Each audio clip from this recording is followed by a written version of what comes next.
俺のドリルは点をつけるドリルだ。 Cue the audience to collectively orgasm.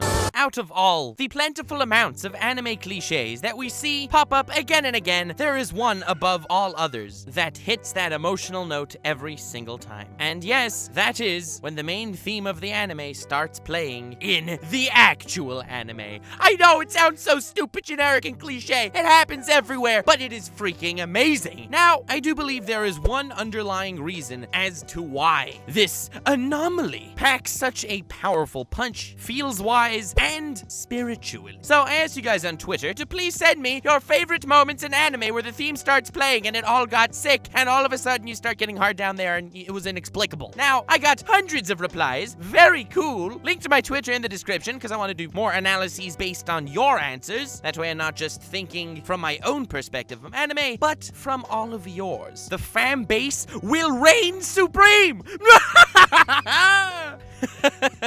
I was about to say, subscribe to become a valiant member of this fan base, but after that laugh, I don't think that any newcomers would be interested. But subscribe if you're also a freaking weirdo. We welcome not freaking weirdos, but you'll only be a not weirdo for so long if you're watching my videos.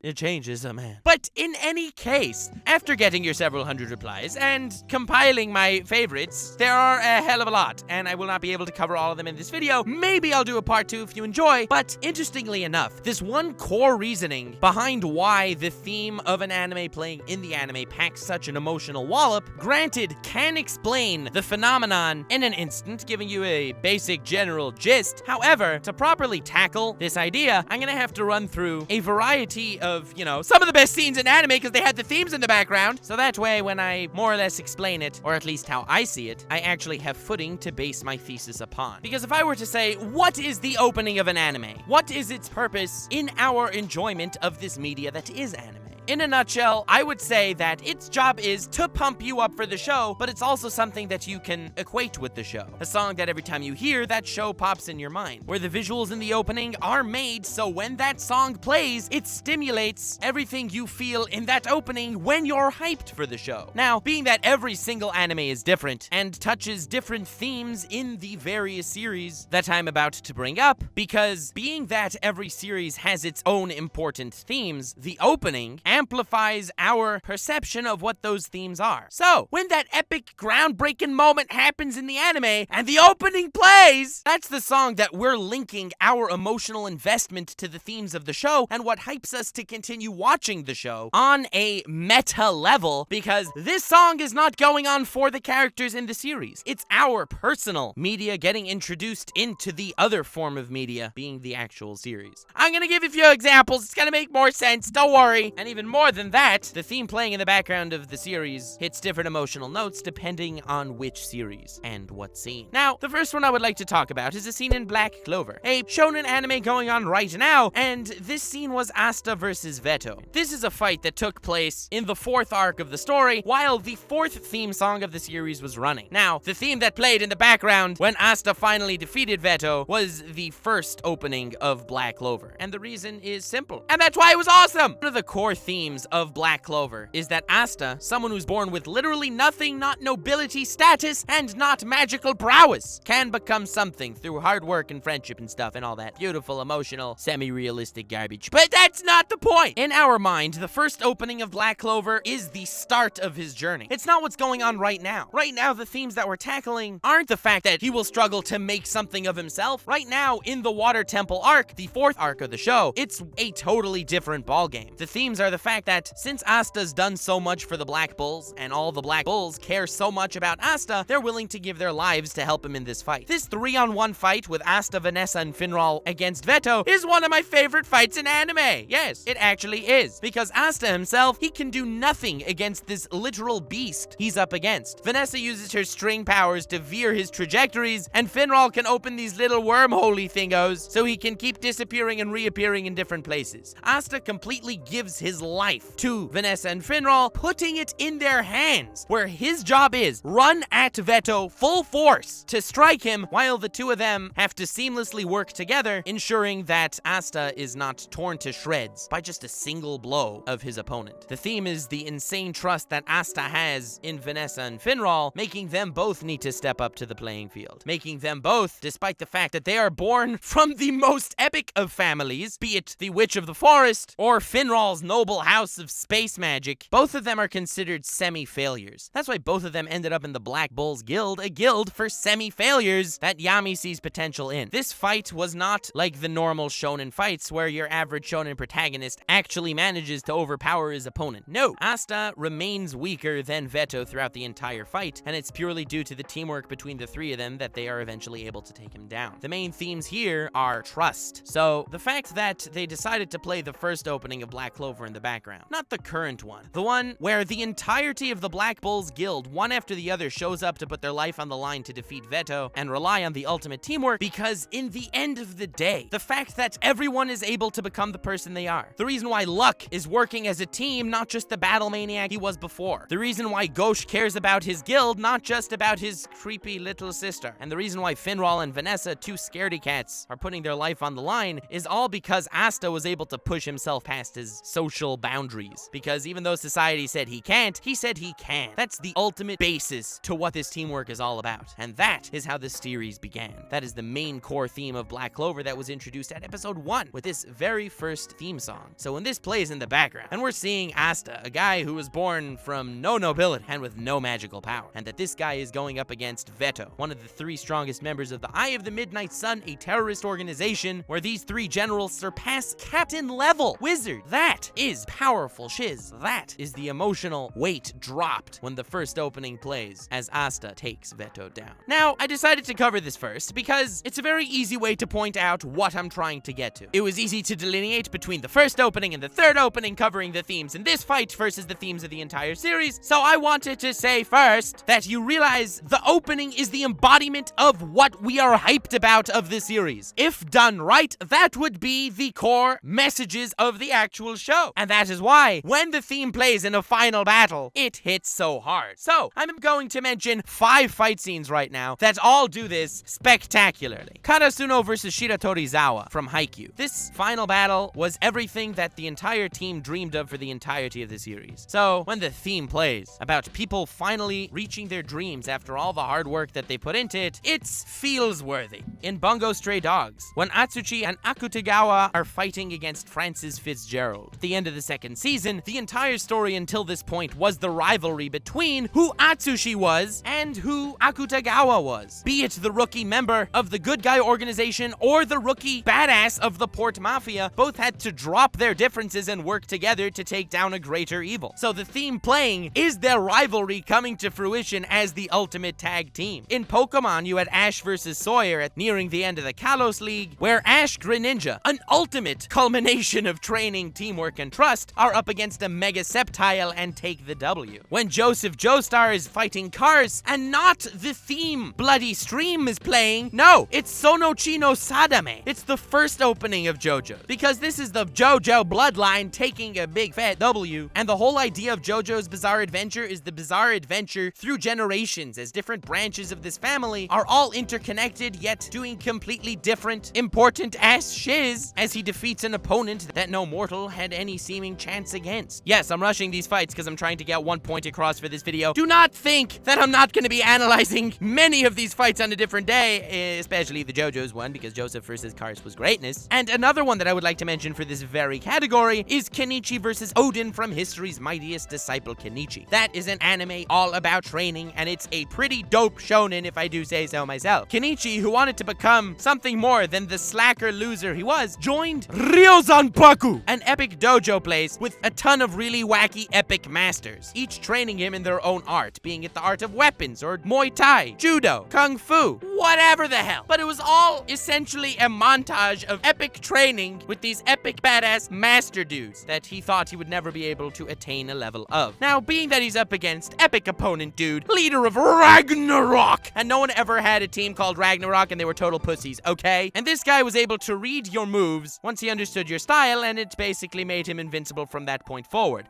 I'm explaining this because I'm assuming most of you didn't watch Kaneki, and you probably should because it's epic. Right, Briggs? Right. I'll answer for him. He's not here. But what's amazing is the way he actually gets around to defeating this very annoying opponent that can seemingly read whatever he's doing and is undefeated and all that other wise crap that every anime antagonist has. He mimics the different styles of his different masters one at a time, so his style cannot be read. He switches from Kung Fu to Judo to Muay Thai to Karate, one after the other, light speed, also mimicking the personas of the masters to get more into their techniques as opposed to the blend style he usually uses. And being that his moves are unpredictable because he switches back and forth, he takes down this opponent that can read anyone. It's the ultimate metaphor for literally all the training he used until this point came in handy, and all the bonds he's forged with these epic characters / awesome masters that saved his butt in this epic final battle. The theme song, which represents getting hyped for this training anime, which is all about these bonds he's forging with these masters, because his masters are the highlight of the show in my personal opinion. What better time for the theme of the show, the opening, to play than when he's literally embodying these masters he spent time with gruelingly training to defeat his ultimate opponent in an epic final battle, and one of my favorite final battles in anime. So I lumped these 6 fight scenes: Asta versus Vetto, Karasuno versus Shiratorizawa, Joseph versus Kars, Akutagawa Natsushi versus Fitzgerald, Ash versus Sawyer, and Kenichi versus Odin in one category. The category of everything the series was built up to until this point, culminating in this one epic moment. So the theme of the series, the thing getting you hyped for what the show is about, starts playing, you wet your pants out of awesomeness, and we move forward in life. So that's that category. And that's the broadest category of epic moment when the opening plays in the background, but it can take form in different ways in different series. And that is what this video is all about. One of my favorite uses to this little anime gimmick is Kaneki versus Jason at the end of Tokyo Ghoul Season 1. Because Jason captured Kaneki and was torturing him, trying to get information out of him, trying to see his limits, and also because he's a total sadist nutcase. A lot of Tokyo Ghoul is just about sadist nutcases, but you didn't hear that from me. But what the opening does for me throughout the entire show, and the opening is one of the highlights for me of the entire show, is the way it's framed, where it starts with this surreal sounding, extremely faint music with nothing going on in the background, while Kaneki is sitting on a chair on top of what seems to be a lake, alone, surrounded by emptiness. And the imagery throughout the rest of the opening all feel just as surreal. It's not the animation that we see in the show. The scenes are all different in the opening from what they take place in the show, and it ends with Kaneki, as in his human side, and Kaneki with his mask, i.e. his ghoul side, fusing into one, and ending with him sitting on that chair in the middle of that empty lake, where he's alone, except occasionally Rize decides to show up. I always interpreted this opening to be Kaneki's mindset, and the entirety of Tokyo Ghoul Season 1, I haven't read the manga and the other seasons suck, no offense to anyone, is at its strongest a psychological narrative. That's really what it's about, more than ghouls and humans don't like each other because ghouls eat humans and humans don't want to be eaten. The fascinating dichotomy between predator and prey. But there could be good ghouls and there could be bad humans. What? These people are actually people?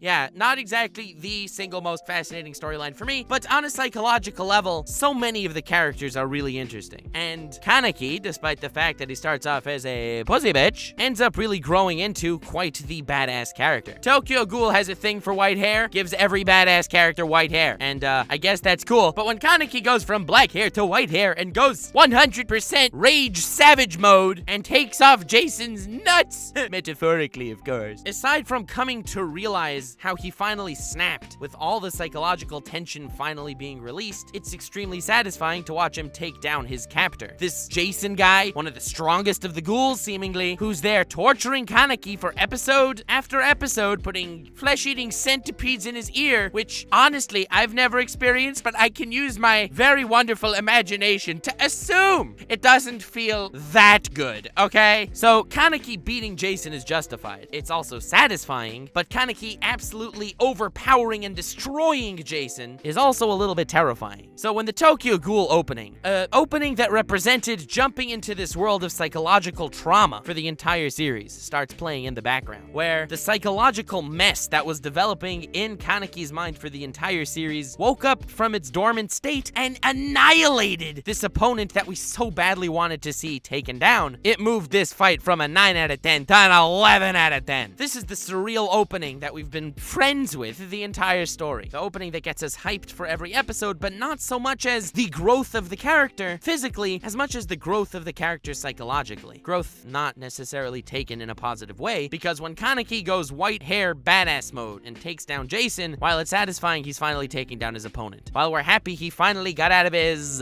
buzzy bitch stage, we don't know what the Kaneki that we're familiar with will be like by the time this fight is over. It's the entirety of the opening and the psychological themes of the series crammed into this fight, where when Kaneki says to Jason, "What's 1,000 minus 7?" as he starts to eat him, hitting so hard for so many reasons. This is the phrase Jason made Kaneki repeat again and again and again while being tortured to retain some shred of sanity. At this moment, looking at this scene from so many psychological angles, be it Kaneki finally manning up, and at the same time it seems like Kaneki's losing his mind as he takes a bite out of Jason's flesh, something ghouls do that Kaneki, or at least former Kaneki, was always scared of doing, but now he was doing it, because he is not the same person he was before. And this is the psychological growth that Tokyo Ghoul excels at, and the psychological mess that the show is, and that's what this opening hypes me for. So when this opening, something attributed to the psychological disarray of Tokyo Ghoul, is playing, and as the final notes play, as this scene goes black where Kaneki takes a bite out of Jason's ass, it's both satisfying, terrifying, and exactly what we were signing up for coming until this point. That's the example I would like to use as far as the theme of the show being completely unraveled.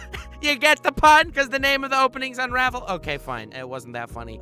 But the theme hits the emotional notes when it's played, as it contrasts with the theme in the series being Unravel. Okay, I'm not going to be doing that anymore. And another few series that I would like to talk about that did this, as opposed to the generic, look how far our characters have come, they've used everything until this point to actually become total badasses and whatever, which is the previous group I've mentioned. And the next one I would like to talk about is Saitama versus Boros from One Punch Man. Because a lot of people, I think, consider this the poster boy of the theme playing in the background during the ultimate battle, and I don't disagree with that statement. However, Saitama versus Boros is not in the same category as Asta versus Vetto or Joseph versus Kars. It's not all the years of training, sweat, blood, tears, and hard work have finally come together for him to overcome the greatest obstacle he has ever faced. That's not the theme of One Punch Man. One Punch Man's theme hypes me up for the series, but the series does not hit me the same way most battle shonen do. I'm not looking for little boy Saitama to finally grow up and be able to take down his opponent. With enough training, Saitama can actually manage to win something in his life. No, that's really not what the series is trying to get across at all. And I have like a massive analysis planned on Saitama's character being the ultimate overpowered character done right, being that he's one of my favorite anime characters of all time. And One Punch Man is one of my favorite anime of all time. But Saitama versus Boros was so epic because throughout the series, at the forefront of our minds, we all know Saitama's gonna win every single fight with one punch. As the series goes on, yes, at certain points we second guess ourselves and be like, oh my god, is this that time we were waiting for where Saitama will actually have a challenge? And then that's immediately blue-balled because no, Saitama takes them out in one punch. Oh my god, the Sea King is so strong. Is he actually gonna pose a threat? No, he's not. Saitama's an unstoppable force.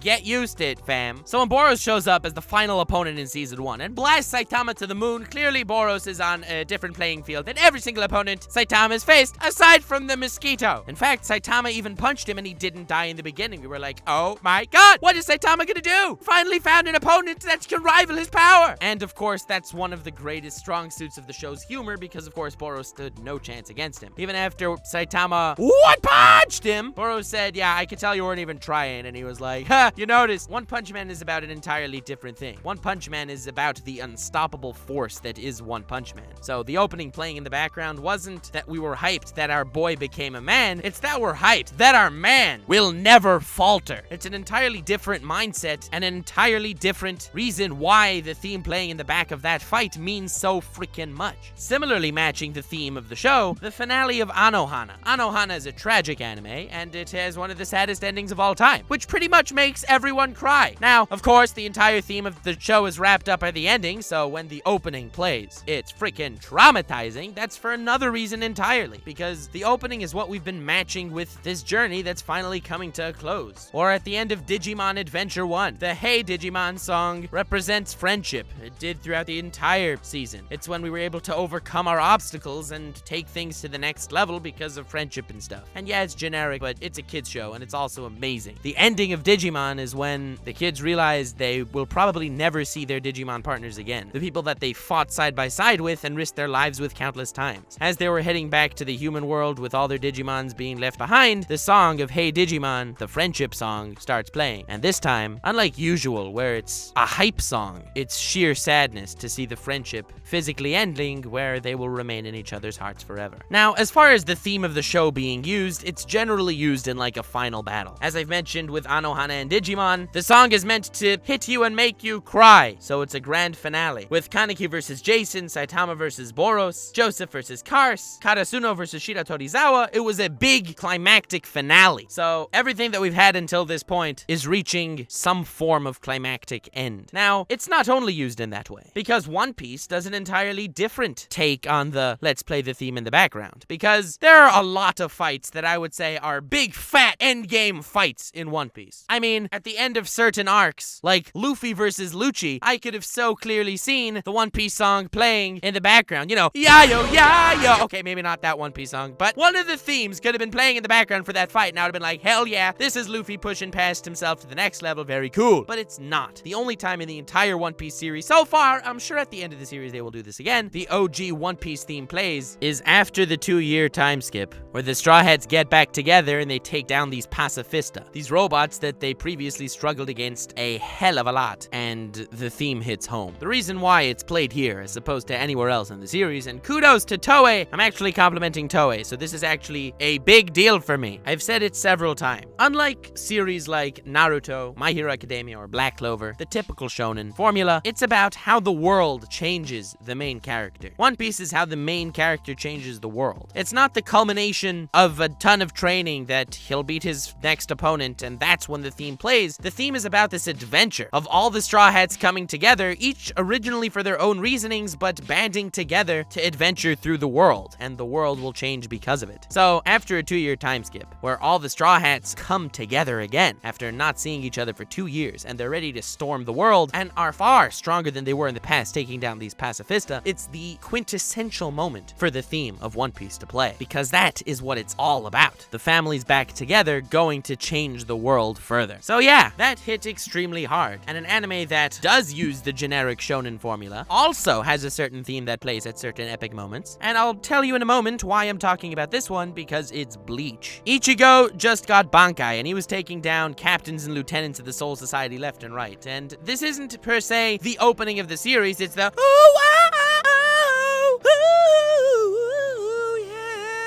definitely subscribe to my side channel where I will start doing anime covers. The world is not ready. But this is Ichigo's We Are Number One song. It's his battle theme that plays when he's about to chew gum and kick ass. So isn't it the ultimate introduction of an anime villain when that theme starts playing and Ichigo, the new-powered Ichigo, is rushing towards Aizen, and Aizen with one finger stops his sword swing and his theme song simultaneously? Please admit that that's one of the greatest little gimmicks to introduce a villain of all time. The theme song is supposed to be this meta part of the anime universe that we have become attuned to, and that is part of us. Think of all these times that the theme playing in the background elevates the hype moment so much because we realize our entire journey with this series is coming to some massive culmination. That culmination moment was stopped by the most overbearing of enemies. Aizen stopping this meta aspect of a series with just a finger kind of gives you a glimpse at how terrified you gotta be from this guy's physical prowess. Aizen is not one to be messed with, and this scene instills that in the audience to such an insane degree. So with that said, covering the various different facets of how the hype theme of the anime is used in the anime itself, there are 3 more I would like to mention before coming to a final thought to close. The first is Gintama's use of this. So Gintama is a series that I am very fond of. It's perhaps my favorite anime of all time due to the fact that I relate to fit on a spiritual level. It's half extreme harebrained hilarious meta comedy, which also does wonders to develop the characters and are used even on the narrative level, and the other half is this really emotional, heart-wrenchingly real, dramatic thriller type shonen anime that makes all the times that we've been becoming acclimated to the epicness of the cast during the comedy moments really feel that much heavier. Unlike most series where the gimmick of the theme playing in the final moment is only really used once, Gintama does it many times, and instead of using the first theme, the OG moment of the series, it uses the current opening of the story in the respective arc that one of these moments turn up. And I believe, in Gintama's own credit, it's freaking brilliant, but also, it's used differently than every other anime. In almost every other fight I've mentioned, it's the final moments of the battle where the theme starts playing, everyone wets their pants, and the bad guy is defeated. Asta versus Vetto, Joseph versus Kars, Kenichi versus Odin, Kaneki versus Jason, Saitama versus Boros. The theme starts playing as the hero is about to win, and the theme ends as the hero finally wins. In Gintama, every single use of the opening song in the anime is when the epic fight is about to start. Do you see the difference in thematic relevance? Yes. Aside from the fact that almost every Gintama emotional arc does not end with a purely happy ending, they're almost all bittersweet. The idea of Gintama isn't the final blow. It's the coming together of the characters to defeat their opponent, and not only that, it's almost never a one-on-one fight. It's always a combination of unlikely former adversaries that get together. The story of Gintama, far before the series begins, is of these 4 epic rebels. Now, their rebellion unfortunately failed, and they lost, splitting up, each doing their own thing. Whether it's going into business and somehow managing to amass a massive fleet of ships, hitting it filthy rich. Whether it's becoming some sort of bad guy. Whether it's keeping the rebel forces, the really almost hilariously, pitifully puny rebel forces, alive, not really to accomplish anything, but just sort of to annoy everyone. Or Gintoki, who decides to live a carefree life and become the anime embodiment of Nux Taku. In other words, an epic sarcastic troll that sometimes says meaningful shit. 3 moments where the theme started playing that I would like to bring your attention to is where Zura and Gintoki team up to fight space pirates while their squads retreat together, where they are laying their lives on the line, just the 2 of them to defend their friends. Whether it's an unlikely team up with the Shinsengumi, the police force that hates Gintoki, but they'll ally up together to save Kondo, who at this point they are pretty sure has deceased. Or whether it's these 4 former allied Joy rebels that at different points hated each other, all team up together for this massive fight. The theme plays in these moments because these are the moments that makes Gintama what it is. Despite the ridiculously sarcastic, at times humor, and the overly dramatic epic characters, it's the bonds that the different characters share that makes the emotional moments hit so hard. So the theme of each arc playing at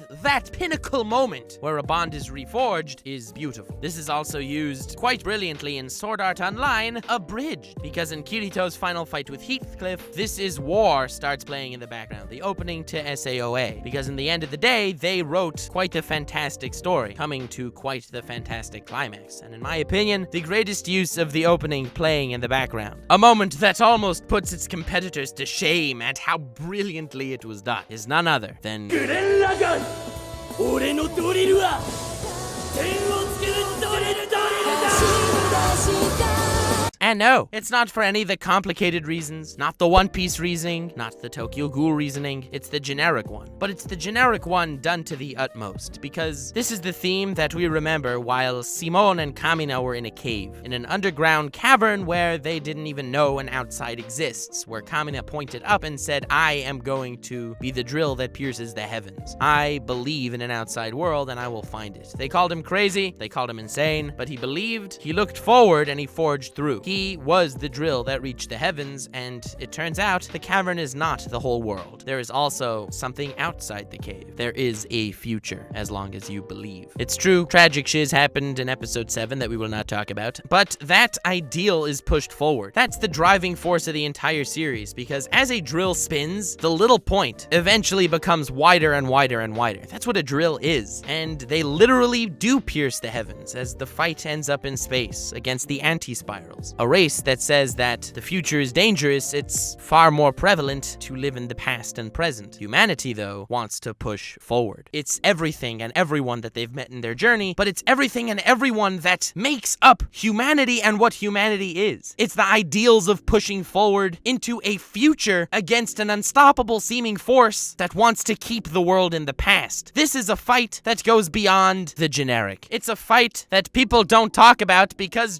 it's too stupid seeming. Okay, so they're throwing galaxies like shuriken. That's lame. But when the theme plays in the fight against the anti-spirals, when Lord Genome, a former adversary, breaks himself down to the quantum level to help out humanity push forward, you realize it's every bit of humanity, every bit of emotion, and every bit of willpower to see what is beyond the horizon that's all coming together in this one final Giga drill burst. It's the simple ideal of leaving the cave on a universal level that is the final strike against this nigh infinitely powerful opponent. And that's why I think Gurren Lagann does the theme in the background gimmick the best of any anime ever. But the reason why I feel so connected to this stupid little anime gimmick cliche thingy is because in the end of the day, most of us started watching anime and even continue watching anime because, yeah, I guess it's a bit of an escape from real life. We are becoming part of what's going on in the world, and our adventure is on a meta level of what the characters are experiencing. The opening is our personal pleasure that, unfortunately, the characters will never end up hearing. It's the meta pleasure that's incorporated into the show itself that brings us as viewers and brings our experience with the show full circle. All of our experiences with the series are culminating in this massive climactic moment. That's why I feel like it means so much when it happens. And I agree, this is a stupidly long video to be making on this stupidly minute point. But whether it's One Piece, where the adventure is the Straw Hats coming together and us becoming almost a member of the crew on this journey, meeting up with our friends that we haven't seen in 2 years, where we are gonna forge forward, that's where this theme plays. This song that linked our lives with the lives of the characters. And I know it's silly, and I know it's preachy and stupid and somewhat cringy, but the opening playing in the background of the epic final fantastical moment, linking me with the story and with the characters in the show that I've grown to love over the past several episodes, is a microcosm of why I love anime.